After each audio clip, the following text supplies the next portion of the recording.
ज्या पद्धतीत तुमचं आधार कार्ड हे बँकेशी लिंक आहे, त्याच पद्धतीत तुमचं आधार कार्ड आता तुमच्या व्हॉट्सॲपला, इंस्टाग्रामला किंवा फेसबुकच्या प्रोफाईलला लिंक करावं लागू शकतं.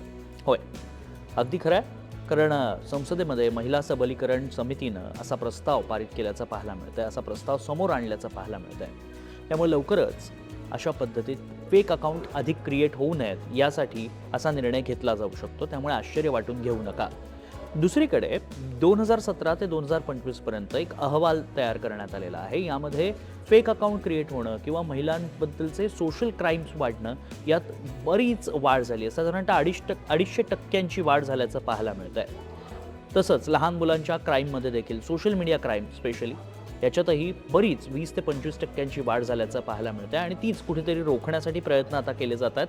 त्या दृष्टीनं पावलं उचलली जाऊ शकतील. अर्थात ह्या गोष्टी काही उद्या लगेचच घडणार नाहीत किंवा लगेचच घडणार नाहीत, त्याला काही कालावधी जाणार आहे. मात्र अशा पद्धतीत पावलं उचलली जाऊ शकतात आणि भविष्यामध्ये येत्या काही दिवसांमध्ये, काही महिन्यांमध्ये तुम्हाला देखील तुमच्या फेसबुकला किंवा व्हॉट्सॲपला आधार कार्ड लिंक करावं लागू शकतं.